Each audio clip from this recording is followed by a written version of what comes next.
نہ وہ آسانی سے سپر ڈالنے پر آمادہ تھا اور نہ میں اس مارکے میں اس معصوم صورت درندے کو کوئی رعایت دینے پر تیار تھا۔ ریوالور بدستور اس کے داہنے ہاتھ میں دبا ہوا تھا اور شہادت کی انگلی ٹریگر پر موجود تھی، مگر اس کی دونوں کلائیاں میری مضبوط گرفت میں اس طرح فرش پر جمی ہوئی تھی کہ میں اس کے سینے پر سوار تھا۔ اسی اثنا میں میری نگاہ غیر ارادی طور پر ہاشم پر پڑی، جو حیرت اور غصے کے شدید دباؤ کے باعث سکتے کی کیفیت میں ایک طرف کھڑا ہم دونوں کو گھورے جا رہا تھا۔ رفیق نے پوری قوت سے اپنی ٹانگیں چلا کر میری پشت پر اپنے گھٹنوں سے چند شدید ضربات لگائیں اور میں بے اختیار اس پر جھک گیا۔ میرا چہرہ اس کے چہرے سے اس قدر قریب ہو گیا کہ اس کے پھنکارتے ہوئے گرم گرم سانسوں کا لمس مجھے اپنے رخساروں پر محسوس ہونے لگا۔ ہٹ جاؤ میرے سینے پر سے، ورنہ یوں ہی پڑا رہوں گا میں۔ ریوالور فرش پر گرا دو، میں چھوڑ دوں گا تمہیں۔ اس کے حلق سے عربی میں ثقیل سی گالی برآمد ہوئی اور اس نے ایک مرتبہ پھر میری گرفت سے نکلنے کے لیے جان توڑ کوشش شروع کر دی۔ رفیق کی اچھل کود میں ایک بار جو ہی مجھے موقع ملا، میں نے اس کی ناک پر پوری قوت سے اپنے سر کی ضرب لگائی اور وہ بلبلا اٹھا۔ ناک پر شدید چوٹ لگنے کے ساتھ ہی غیر ارادی طور پر ریوالور پر اس کی گرفت کمزور ہوئی اور اگلے ہی لمحے ریوالور میرے قبضے میں آ گیا۔ میں اسے چھوڑ کر اٹھ کھڑا ہوا۔ اس کی زخمی ناک سے خاصی مقدار میں خون بہہ رہا تھا۔ میرے اٹھنے کے کئی سیکنڈ بعد جب وہ فرش سے اٹھنے پر آمادہ نظر نہ آیا تو میں نے ریوالور اس پر تان لیا۔ سیدھے کھڑے ہو جاؤ۔ آج تم اس چھت کے نیچے سے زندہ نہیں جا سکو گے۔ وہ بات کی بات ہے، فی الحال جو کہہ رہا ہوں وہ کرو۔ تمہارا یہ روپ دیکھ کر مجھے شدید ذہنی صدمہ ہوا رفیق، ہاشم نے دھیمے لہجے میں کہا۔ صرف تمہاری دوستی کی وجہ سے آج یہ نوبت آئی ہے ہاشم، ورنہ آج سے بہت پہلے میں اسے قید کرا چکا ہوتا۔ میں محض شبہ کی بنا پر کوئی ایسا قدم اٹھانے سے گریز کرتا رہا جس پر میں تمہارے سامنے بعد میں شرمندہ ہوں، مگر آج تم نے ان تمام باتوں کو پس پش ڈال دیا ہے۔ تم تجاہل عارفانہ سے کام لے رہے ہو۔ اگر تم واقعی حقائق سے بے خبر ہو تو میری زبان سے سن لو کہ تمہارا دوست وہی بدماش صفدر علی ہے جس کی مصری پولیس کو تلاش ہے۔ مصری پولیس بلا وجہ اس کے پیچھے پڑی ہوئی ہے۔ فوجی قید سے فرار اور دہشت گردی کے علاوہ اس پر کئی قتل کے بھی الزام ہیں، اور یہ جرائم معمولی نہیں ہیں۔ اس وقت تک ہاشم ذہنی جھٹکے سے سنبھل چکا تھا۔ اس کے ہونٹوں پر تلخ مسکراہٹ ابھر آئی۔ اور اپنے جرائم کے بارے میں کیا خیال ہے تمہارا؟ میرے جرائم؟ تم فلسطینی تحریک کے دشمن ہو، اس بار میں نے کہا، اور تم نے خود مجھ سے کہا تھا کہ ہاشم کو ان معاملات میں ملوث ہونے سے روکو۔ مجھے اپنی ذاتی رائے قائم کرنے کی مکمل آزادی ہے، یہی آزادی مجھے بھی ہے۔ ہاشم بولا۔ اس کے علاوہ تم نے مجھے دوستی کا یہ صلہ دیا کہ قاہرہ کے ایک بھرے پورے بازار میں کرائے کے بدماشوں سے مجھ پر حملہ کرایا؟ وہ تمہاری دشمنی کا کھلا اظہار تھا۔ اس کے خون آلود ہونٹوں پر مسکراہٹ ابھری۔ وہ تمہیں زد و کوب کر کے بھاگ گئے تھے۔ میری ہدایت ہوتی تو وہ آسانی کے ساتھ تمہیں ہلاک بھی کر سکتے تھے۔ یہ اچھا ہوا کہ تم نے جھوٹ بولنے کی کوشش نہیں کی۔ اب یہ بتاؤ کہ تم کس کے لیے کام کر رہے ہو اور کس کی ماں پر صفدر علی کے پیچھے لگے تھے؟ شاید عابدہ نے سے بہت کچھ بتا دیا تھا، اسی سے معلوم کر لو تو بہتر ہوگا۔ تو تمہیں اعتراف ہے کہ تم جنرل کے لیے کام کرتے ہو؟ میں غلام نہیں ہوں جنرل کا۔ جنرل احمد فواد سے تمہارا کیا رشتہ ہے؟ کان کھول کر سن لو کہ میں مصر کے سرکاری خزانے سے تنخواہ پاتا ہوں، اور جنرل اسی محکمے کا سربراہ ہے جو میری خدمات سے استفادہ کرتا ہے۔ تم میرے ساتھ جو چاہے سلوک کرو، لیکن اتنا یاد رکھنا کہ تمہارا انجام عبرتناک ہوگا۔ وہ تو نظر ہی آ رہا ہے۔ تمہیں علم ہے کہ جنرل نے سیتا اور صفدر کی گرفتاری میں مدد کے لیے اسرائیل سے پیٹر سولومن کو یہاں بلایا تھا؟ ہاشم نے سوال کیا۔ اس کا یہ اقدام بڑا دانشمندانہ تھا، رفیق نے برجستہ کہا۔ یہ عربوں کے اجتماعی موقف سے کھلی غداری نہیں تھی کیا؟ اجتماعی موقف؟ اسی کی خاطر ہم اسرائیل سے تباہ کن جنگیں لڑ چکے ہیں۔ ہماری ہزاروں میل پر محیط سرزمین اسرائیلی قبضے میں ہے۔ ہمارے شہر مسمار ہوئے، ہزاروں شہری اور فوجی مارے گئے۔ اس اجتماعی موقف نے مصر کو مکمل تباہی اور بربادی کے سوا دیا ہی کیا ہے؟ میرے نزدیک تم جیسے لوگ غدار ہیں رفیق۔ ضرور ہوں گے۔ ہم لوگ پہلے مصر کی سلامتی اور بہبود کے بارے میں سوچتے ہیں، اس کے بعد عرب اور فلسطین کی باری آتی ہے۔ ہم قربانی کا دمبا نہیں ہیں۔ ہماری موجودہ نسل آگ، دھوئیں اور جنگ کی دوسری تباہکاریوں سے نفرت کرتی ہے۔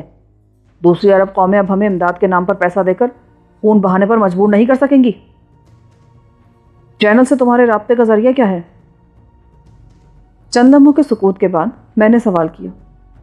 اس وقت میں تمہارے قبضے میں ہوں، خود ہی پتہ چلا لو۔ ٹرانسمیٹر؟ ہاشم نے سوال کیا۔ تلاشی لوگے نا تو صرف اینٹینا برآمد ہوگا۔ ہاشم نے پوری قوت سے بڑھ کر اس کے منہ پر الٹا ہاتھ رسید کیا اور وہ کرہا کر پیچھے الٹ گیا۔ مجھے اپنے سوال کا جواب چاہیے۔ تم میری زبان نہیں کھلوا سکو گے، میں اپنے فرائض سے آخری سانس تک بھی انحراف نہیں کروں گا۔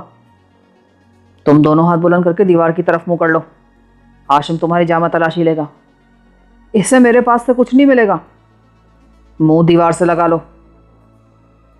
اس نے کسلمندانہ انداز میں میرے حکم کی تعمیل کر ہی ڈالی۔ ہاشم نے اس کی طرف قدم بڑھاتے ہوئے میری طرف دیکھا، مگر میں نے آنکھ کے اشارے سے اسے روک دیا۔ ہاشم مجھے ریوالور کی مختصر سی نال تھامتے دیکھ کر میرا ارادہ بھانپ گیا۔ میں نے آگے بڑھ کر رفیق کی تلاشی لینے کے بجائے اس کی داہنی کنپٹی پر ریوالور کے وزنی دستے کی نپی تلی ضرب لگائی اور وہ حلق سے غراہٹیں بلند کرتا ہوا کٹے ہوئے شہتیر کی طرح کمرے کے پختہ فرش پر ڈھیر ہو گیا۔ اسے بے ہوش کیوں کیا؟ یہ جگہ ہمارے لیے مخدوش ہے، ایکس-رے میں اس سے مناسب طور پر باز پرس ہو جائے گی۔ بات تو درست ہے، مگر لے کے کیسے جائیں گے؟ بے ہوشی کی حالت میں کوئی گڑبڑ نہیں کر سکے گا، مگر سواری؟ تم رفیق کی نیلی فاکس ویگن کو بھول رہے ہو جو اس نے کل شام ہی خریدی ہے۔ ہاشم یک بیک خوش ہو گیا۔ اس نے شاید وہ کار ہماری سہولت کے لیے خریدی ہے۔ وہاں سے روانگی میں رفیق کے فلیٹ کا محل وقوع بہت کام آیا۔ گراؤنڈ فلور پر واقع وہ فلیٹ اس طرح بنا تھا کہ وہاں سے کسی کی نگاہوں میں آئے بغیر نکلنا خاصا سہل ثابت ہوا۔ رفیق کو عقبی نشست پر ڈال کر میں ہاشم کے برابر والی سیٹ پر بیٹھ گیا اور اس نے کار تیزی سے آگے بڑھا دی۔ اب کیا پروگرام ہے؟ ہاشم نے پوچھا۔ شاید ابو سلطان کے بارے میں رفیق سے کچھ معلوم ہو سکے۔ مشکل ہی ہے، مجھے تو قوی امید ہے وہ سیتا اور سوڈانیوں کے مراسم سے حد تک آگاہ تھا کہ اس نے میری اصلیت اگلوانے کے لیے سوڈانیوں کے ہاتھوں اپنی اغوا اور پھر سیتا کے سوڈانی میک اپ کا ڈرامہ رچایا تھا، اور اگر اس نے زبان نہ کھولی تو ہم اس پر وقت برباد نہیں کریں گے۔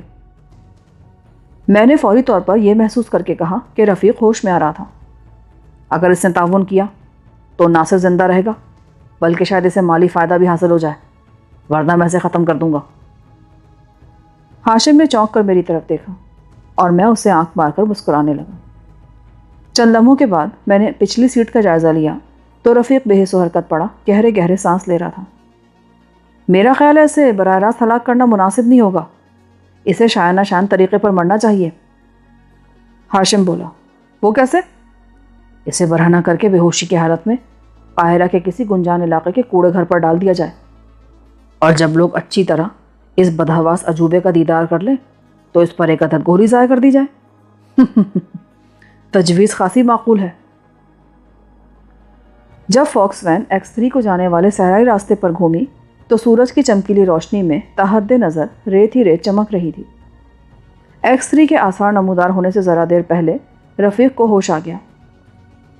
تم لوگ مجھے کہاں لیے جا رہے ہو؟ ایک صحرائی پکنک پوائنٹ ہے، تم وہاں بہت لطف اندوز ہوگے۔ اوہ، تو تم صحرا میں داخل ہو چکے ہو؟ یہ یاد رکھنا کہ بھٹک گئے تو نہ منزل پر پہنچ سکو گے، نہ رکاسی کا راستہ آسانی سے ملے گا۔ ہماری فکر نہیں کرو، اپنی خیر مناؤ۔ تم نے دوست بن کر جو دغا دی ہے نا، وہ کسی بڑی سزا کی متقاضی ہے۔ تم مجھ سے چاہتے کیا ہو ہاشم؟ جنرل سے تمہارے رابطے کا ذریعہ کیا ہے؟ ان سب باتوں کے بجائے اگر تم اپنا مقصد بیان کرو تو شاید ہم بہتر فضا میں بات کر سکیں۔ ہمارا مقصد تمہاری سوچ سے بہت بلند ہے، بس اتنا یاد رکھو کہ اب تم ہمارے رحم و کرم پر ہو۔ میں تمہارے لیے تڑ لقمہ کبھی ثابت نہیں ہوں گا، تمہاری برتری کسی بھی لمحے ختم ہو سکتی ہے۔ سیتا کی تلاش میں تم ہماری کیا مدد کر سکتے ہو؟ تم اس معاملے میں خاصے باخبر معلوم ہوتے ہو۔ میں نے سوال کیا۔ میری معلومات تم سے زیادہ نہیں ہیں۔ مقامی حکام نے ذرائع ابلاغ کے ذریعے یہ تاثر پھیلایا ہے کہ سیتا ایک مضافاتی فارم پر مقابلہ کرتے ہوئے ماری گئی تھی، مگر در حقیقت وہ کوئی اور لڑکی تھی۔ تو سیتا کہاں ہے؟ مجھے کچھ نہیں معلوم، میں نے تو محض تمہاری اصلیت معلوم کرنے کے لیے سیتا کا نام استعمال کیا تھا۔ پھر تمہیں جنرل کے بارے میں ہاشم کے سوالات کے جوابات دینے ہوں گے۔ شاید تم اس جھوپڑے کی طرف جا رہے ہو۔ اس نے ایک ریتیلے ٹیلے کی اوٹ میں اچانک نمودار ہونے والے X3 کے آثار دیکھ کر کہا۔ فاکس ویگن X3 کے سامنے رکی تو مقامی نگہبان باہر ہی موجود تھا۔ اس کا داہنا ہاتھ جیب میں پڑا تھا۔ میں ہاشم ہوں۔ ہاشم نے انجن بند کر کے زور سے کہا کہ کہیں وہ عجلت اور غلط فہمی میں فائر نہ کر بیٹھے۔ ہم تینوں یکے بعد دیگرے کار سے اتر آئے۔ ہاشم نے قریب جا کر نگہبان سے کچھ بات کی اور وہ جھونپڑے میں چلا گیا۔ ہم تینوں باہر ریت پر ہی بیٹھ گئے۔ اس وقت میرے پاس ہاشم کے دیے ہوئے اشاریہ 2.5 کے بے آواز کالٹ کے علاوہ رفیق سے چھینا ہوا ریوالور بھی موجود تھا، جو میں نے اس کی جیب سے نکال لیا تھا۔ کافی دیر کی کوشش اور تھوڑے سے تشدد کے بعد ہاشم کے معلوم کرنے میں کامیاب ہو گیا کہ رفیق اپنے گھر میں موجود ایک ٹرانسمیٹر پر جنرل سے ہدایات لیا کرتا تھا اور اس کا کوڈ فیلکن ہوا کرتا تھا۔ یہ معلوم ہو جانے کے بعد ہاشم نے نگہبان کو آواز دی اور اسے رفیق کی نگرانی پر مامور کر کے میرے ساتھ ایک طرف ہو لیا۔ ہمارے چلنے سے قبل نگہبان نے خود کار پستول نکال لی۔ الحدید کے علاقے میں ویران پہاڑیوں سے میں ایک اہم کام لینا چاہتا ہوں۔ وہ کیا؟ میں نے سنا ہے کہ جنرل قاہرہ کے مضافات وغیرہ میں آمد و رفت کے لیے ہیلی کاپٹر کے استعمال کا شوقین ہے۔ میں چاہتا ہوں کہ رفیق ہماری نگرانی میں ٹرانسمیٹر پر جنرل سے بات کرے اور آج رات اسے الحدید آنے کا مشورہ دے۔ تو کیا تم جنرل کو اتنا احمق سمجھتے ہو کہ وہ رفیق کے مشورے پر اندھا دھند عمل کر ڈالے گا؟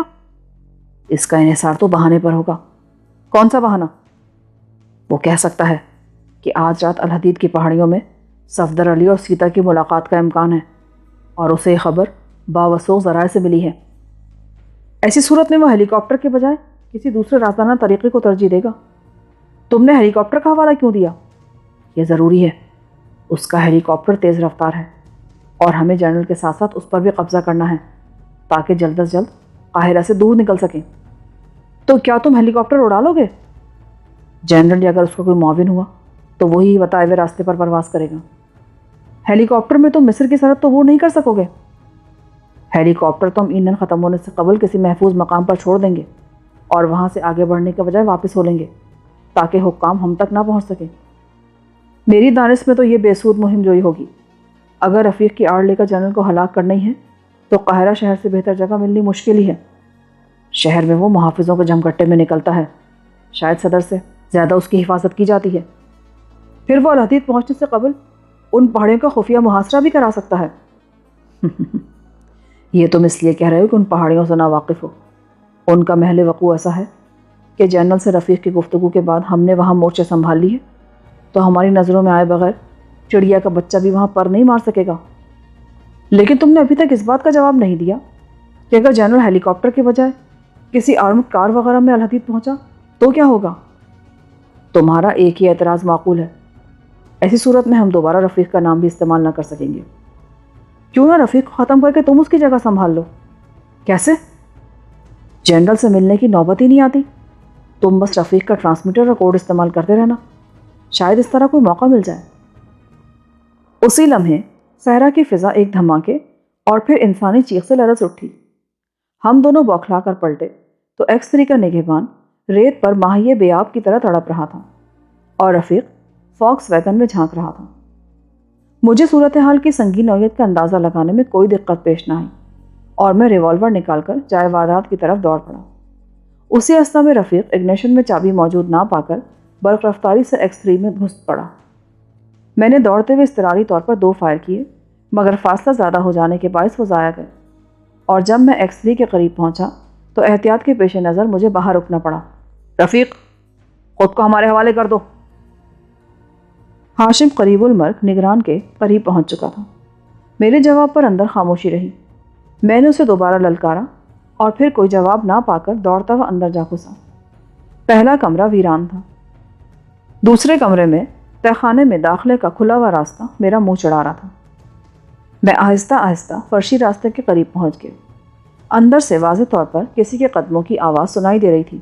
رفیق، باہر آ جاؤ، دفع ہو جاؤ یہاں سے۔ اگر 2 گھنٹے میں مصری سیکرٹ سروس کے حکام کی آواز میرے کانوں میں نہ پہنچی تو میں اسلحے کے اس گودام کو اڑا کے رکھ دوں گا۔ اپنے شانے پر کسی کا ہاتھ محسوس کر کے میں بری طرح اچھل پڑا۔ وہ ہاشم تھا۔ اس کے چہرے پر اداسی رچی ہوئی تھی۔ وہ مر گیا ہے، گولی اس کے دل میں لگی ہے۔ میں اس کا بازو تھام کر باہر آ گیا۔ صورتحال یک بیک گمبھیر ہو چکی تھی۔ غالباً رفیق اسلحے کے ایک ہولناک ذخیرے پر قابض ہو چکا تھا۔ میں نے ہاشم کو رفیق کی شرط سے آگاہ کیا تو اس کا منہ اتر گیا۔ یہ سب میری وجہ سے ہوا۔ اگر میں تمہیں مشورے کے لیے اتنی دور لے کر نہ جاتا تو یہ خوفناک صورتحال پیدا نہ ہوتی۔ اب ایکس3 کا بچنا محال ہے۔ جو ہونا تھا سو ہو گیا، اب اس کے ازالے کی تدبیر سوچو۔ یہ اسلحہ خانہ مصری سیکرٹ سروس کے حوالے کرنے سے بہتر تو یہ ہوگا کہ رفیق مایوس ہو کر خود کو اسلحے سمیت ہلاکت کے آتش فشاں میں دھکیل دے۔ کم از کم اس کا مطالبہ تو تسلیم نہیں کیا جا سکتا۔ اور وہ پہاڑیوں والا منصوبہ؟ لمحے بھر کے لیے اس کی آنکھوں میں چمک نمودار ہوئی جو فوراً ہی مفقود ہو گئی۔ میں جنرل کو ادھر آنے پر آمادہ کر سکتا ہوں، مگر یقین رکھو کہ وہ ایسی بھرپور تیاریوں سے آئے گا کہ ہم دونوں کو بھی اس کھلے صحرا میں کہیں امان نہیں مل سکے گی۔ کیوں نہ اسے شہر کے کسی مقام پر بلا کر اغوا کیا جائے؟ مشکل ہے۔ تم میرے ساتھ شہر کیوں نہیں چلتے؟ شاید ہم دونوں مل کر کوئی راہ نکال سکیں۔ اور اگر رفیق نکل بھاگا تو وہ سوچ بھی نہیں سکتا ہوگا کہ ہم اس قدر اہم اور بڑے اسلحے خانے کو اس کے رحم و کرم پر چھوڑ کر جائیں گے۔ وہ اندر ہی جل مرے گا لیکن باہر آنے کی حماقت نہیں کرے گا۔ دشمن کو حقیر نہ سمجھو ہاشم، وہ اب تک تمہاری توقعات سے زیادہ ذہین اور مکار ثابت ہوتا آیا ہے۔ میں قاہرہ سے ایکس3 تک کمک بھی لا سکتا ہوں۔ کتنے آدمی لے آؤ گے؟ 12 سے 15 تک مسلح اور جانباز گوریلے۔ وہ تمہارے ایک اشارے پر تہہ خانے میں کود پڑیں گے۔ میں کسی کو موت کی باہوں میں دھکیلنا پسند نہیں کرتا۔ وہ ذرا سا بھی خطرہ دیکھتے ہی اسلحے کے پورے ذخیرے کو اڑا دے گا۔ پھر کیا کیا جائے؟ بظاہر تو بربادی ایکس3 کا مقدر معلوم ہوتی ہے۔ ہماری کوشش بس یہی ہو سکتی ہے کہ رفیق اس ملبے سے زندہ فرار نہ ہو سکے۔ اس کے علاوہ ہم کچھ نہیں کر سکتے۔ کیوں؟ آخر ہم اس قدر بے بس کیوں ہیں؟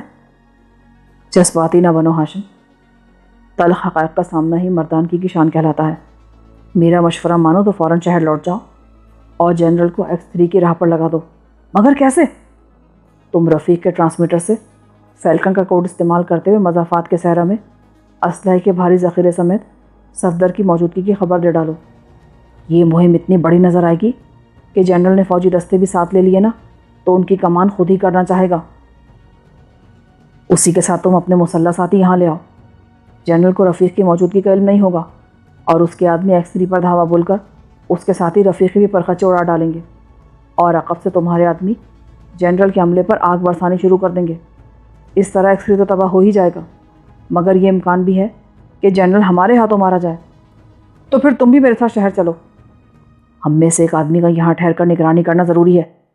رفیق مرنے کا ارادہ کرنے کے باوجود زندگی کے لیے آخری کوشش ضرور کرے گا، جسے ناکام بنانا ہم میں سے کسی ایک کی ذمہ داری ہوگی۔ تو پھر میں یہاں رک جاتا ہوں، تم شہر چلے جاؤ۔ جنرل سے بات کرنے کے بعد میرے حوالے سے تمہیں صرف ایک آدمی سے ملنا ہوگا، اور وہ 12 سے 15 گوریلے مختصر سی مدت میں تمہارے ساتھ روانہ کر دے گا۔ میرا لب و لہجہ جنرل کو شبے میں ڈال دے گا۔ تم نستعلیق قسم کی عربی بولتے ہو، ٹرانسمیٹر پر تمہاری آواز رفیق سے مشابہ ہوگی، اور پھر میرے لیے تمام راستے اجنبی ہیں، شاید میں واپس بھی نہ پہنچ سکوں۔ تم بھٹک جاؤ گے۔ صحرائی ہوائیں آنن فانن میں ریت پر ٹائروں کے نشان صاف کر دیتی ہیں۔ تھوڑی سی بحث کے بعد وہ ایکس3 سے شہر کی طرف روانہ ہو گیا، اور میں محتاط انداز میں اس اندرونی کمرے میں جا پہنچا جہاں تہہ خانے میں اترنے کا راستہ موجود تھا۔ میں نے دونوں ریوالور گود میں رکھ لیے اور ایک دیوار کے سہارے اس طرح بیٹھ گیا کہ تہہ خانے کا راستہ براہ راست میری نگاہوں کی زد میں تھا۔ وقت چیونٹی کی چال چلتا رہا۔ یک بہ یک میں چونک پڑا۔ تہہ خانے سے کوئی تیز آواز ابھری تھی۔ میں دونوں ہاتھوں میں ریوالور تھام کر بے آواز سیدھا کھڑا ہو گیا۔ چند سیکنڈ گزر گئے مگر دوسری آواز نہیں ابھری۔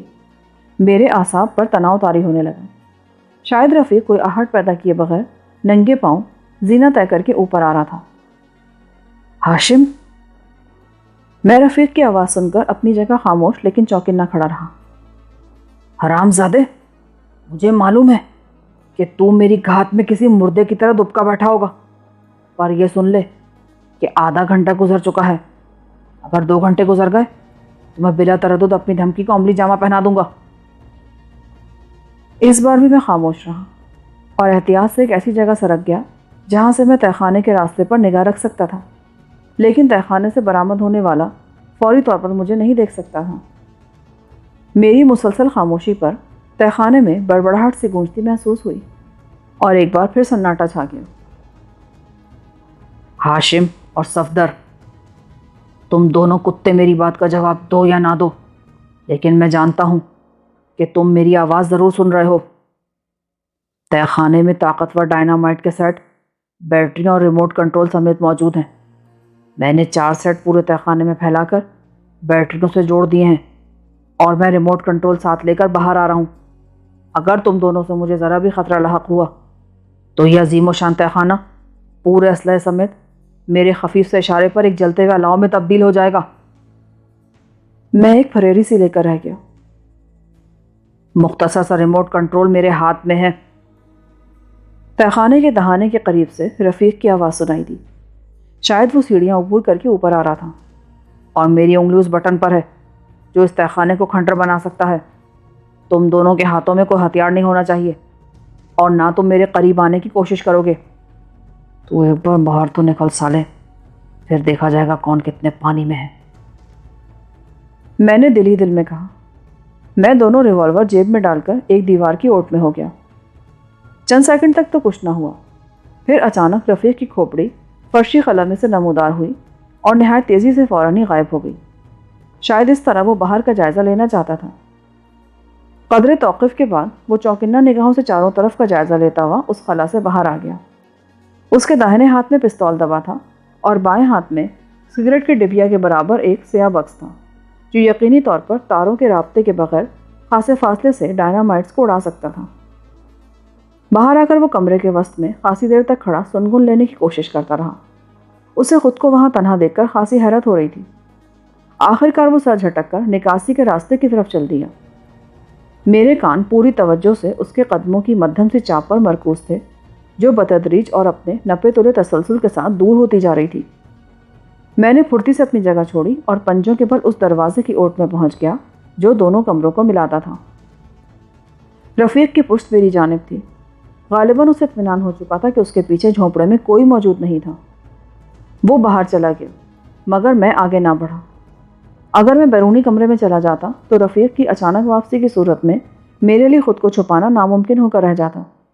میں مناسب موقع آنے سے پہلے اس کا سامنا نہیں کرنا چاہتا تھا۔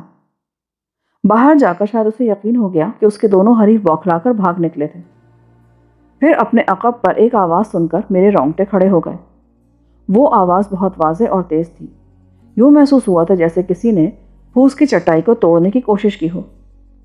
وہ آواز یقینی طور پر اندرونی کمرے کے پیچھے والے احاطے سے آئی تھی۔ شاید رفیق اس وقت تک مطمئن نہیں ہوا تھا۔ وہ بے خبری میں عقب سے اندر داخل ہو کر یقین کرنا چاہتا تھا کہ اندر واقعی سناٹا تھا۔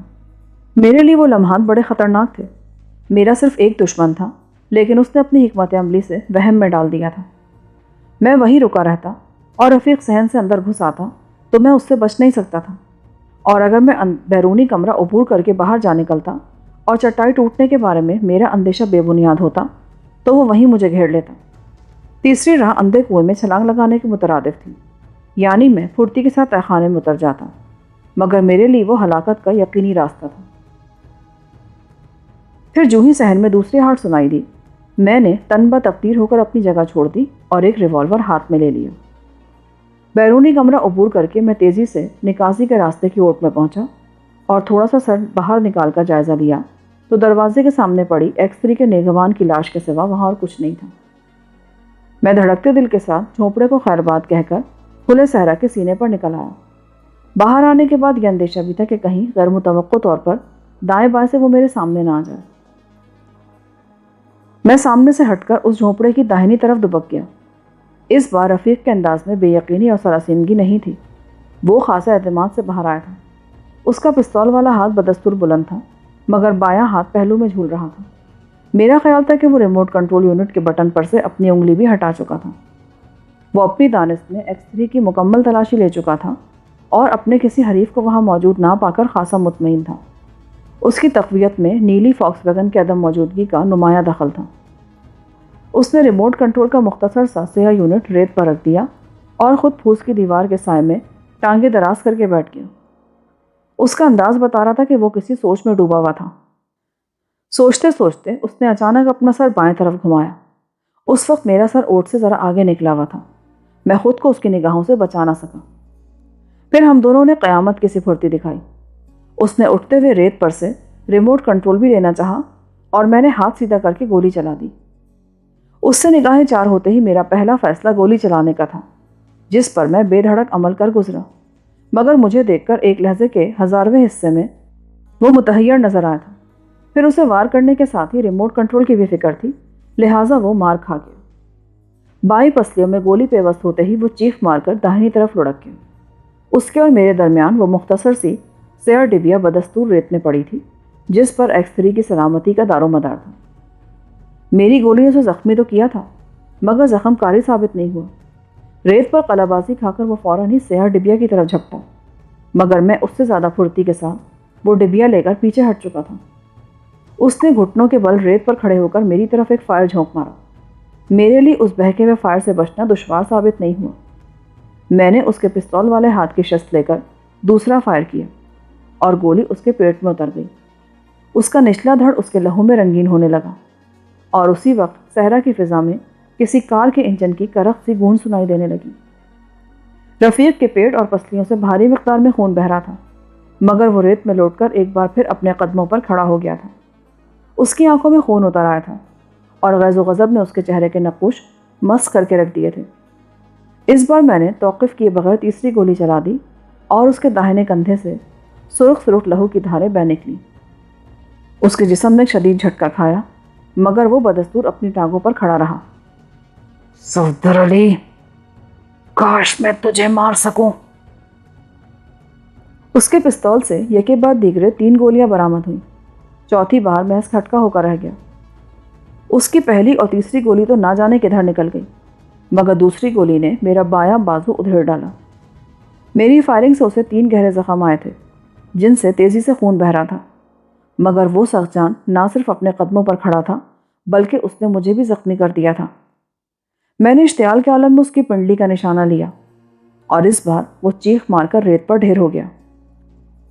انجن کا کرخت شور اب فاکس ویگن کی آواز اختیار کر چکا تھا۔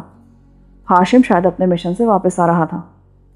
رفیق سخت اذیت کے عالم میں مجھے بے تحاشا گالیاں دے رہا تھا۔ یہ قصاص ہے رفیق، مرنے والے نگہبان کے لہو کا قصاص۔ روئے زمین پر تجھ سے زیادہ مکار انسان نہیں ہوگا۔ کاش میں نے حد سے زیادہ خود اعتمادی نہ دکھائی ہوتی۔ تم تو بہت بودے نکلے، مجھے امید نہیں تھی کہ میں اس گودام کو اپنے ہاتھوں سے اڑا سکوں گا۔ تو کیا تم بھی ہاشم کے پیچھے لگے ہو؟ دوست بن کر اسے دغا دے رہے ہو؟ جو چاہے سمجھ لو۔ کیا تمہیں پہلے سے اس گودام کا علم تھا؟ میں نے اپنے بازو کا زخم دباتے ہوئے کہا، علم ہوتا تو بہت پہلے مٹا دیا گیا ہوتا۔ کاش میں ہاشم کو تمہارا قابل نفرت چہرہ دکھا سکتا۔ وہ آ رہا ہے، اپنی کار کے انجن کی آواز کو پہچان لو۔ واللہ تمہیں زندہ نہیں چھوڑے گا۔ میں تو خیر دشمن سہی، مگر تم دوست ہونے کے باوجود اس اسلحہ خانے کے سراغ میں لگے ہوئے تھے۔ مجھے صرف اتنا بتا دو کہ نگہبان کو قتل کرنے کے بعد تم آسانی کے ساتھ تہہ خانے میں گھس کیسے گئے؟ لوگوں کو مشتعل کر کے ان کی زبان کھلوانا ایک فن ہے۔ نگہبان کی عرضہ سرائی میری معلومات کا ذریعہ بنی تھی۔ اتنے میں فاکس ویگن وہاں پہنچی۔ اس میں ہاشم کے علاوہ بھی کئی آدمی ٹھسے ہوئے تھے۔ ہاشم گاڑی سے اتر کر تیر کی طرح میری طرف آیا۔ تم نے اسے زیر کر لیا؟ یہ کیسے ہو گیا؟ یہ تہہ خانے میں ریموٹ کنٹرول پر 4 ڈائنامائٹ سیٹ کر کے باہر نکلا تھا۔ بس پھر یہ حرامی تمہارا دشمن ہے، دوست بن کر اپنا کام نکال رہا ہے۔ یہ تمہارا اسلحہ خانہ برباد کرنا چاہتا ہے۔ رفیق درمیان میں چیخ پڑا۔ ہاشم نے کچھ نہ سمجھنے والے انداز میں میری طرف دیکھا اور میں اسے آنکھ مار کر مسکرا دیا۔ اوہ، تم غم نہ کرو، یہ دشمنی پر آیا تو اسے بھی سنبھال لوں گا میں۔ ہاشم لاپرواہ انداز میں بولا۔ میری نگاہیں ہاشم کے ساتھ آنے والے ان 5 افراد پر مرکوز تھیں جو فاکس ویگن سے اترنے کے بعد نشستوں کے نیچے سے سٹین گنیں نکال رہے تھے۔ یہاں سے بھاگنے کی فکر کرو۔ ہاشم نے مجھے تڑپتے اور کراہتے ہوئے دشمن سے دور لے جا کر سرگوشیانہ لہجے میں کہا، چینل سے کیا بات ہوئی؟ کچھ بھی نہیں، اس وقت 2 بجے ہیں، میرا آدمی اب سے 10 منٹ بعد جنرل سے بات کرے گا. کیا تم اسے روک نہیں سکتے؟ ناممکن ہے. یہاں سے شہر کی مسافت آدھے گھنٹے سے کسی طرح کم نہیں ہے. ارے تمہارا بازو تو زخمی ہے. فکر نہ کرو، معمولی زخم ہے. تم یہ بتاؤ اپنا پروگرام کیوں بدل دیا تم نے؟ چھاپا ماروں کا گروپ سینیائی کے مقبوضہ علاقے میں گیا ہوا ہے. صرف 5 آدمی بمشکل تمام ہاتھ آ سکے. شہر پہنچ کر میرے ذہن میں آیا کہ اگر میرے واپس ایکس 3 پہنچنے سے پہلے ہی جنرل نے دھاوا بول دیا تو تمہارا منصوبہ چوپٹ ہو جائے گا. اسی لیے میں نے ایک آدمی کو 2:10 پر جنرل سے بات کرنے پر مامور کیا. مگر اب تم فوری طور پر یہاں سے بھاگنے کی فکر کرو. پر کیوں؟ میں نے کہا نا، آج میری عقل ذرا تاخیر سے کام کر رہی ہے. اس کھلے صحرا میں کہیں 1 انچ کا سایہ بھی میسر نہیں ہے. اگر جنرل نے ہیلی کاپٹر استعمال کیے تو ہم سہمی میں بھیڑوں کی طرح فضائی فائرنگ سے بھون دیے جائیں گے. اس کا بندوبست ہو جائے گا. تم یہ بتاؤ کہ ریموٹ کنٹرول زیادہ سے زیادہ کس فاصلے کے لیے کارآمد ہے؟ 1.5 میل. لیکن آخر تم کرنے کیا جا رہے ہو؟ بس دیکھتے جاؤ، میں نے کہا اور وہ خاموش ہو گیا. اس وقت تک رفیق نقاہت کے باعث بے ہوش ہو چکا تھا. میری ہدایت پر وہ پانچوں ایکس 3 میں گھس گئے اور ہاشم میرا شانہ برہنہ کر کے زخم پر رومال کی پٹی کسنے لگا.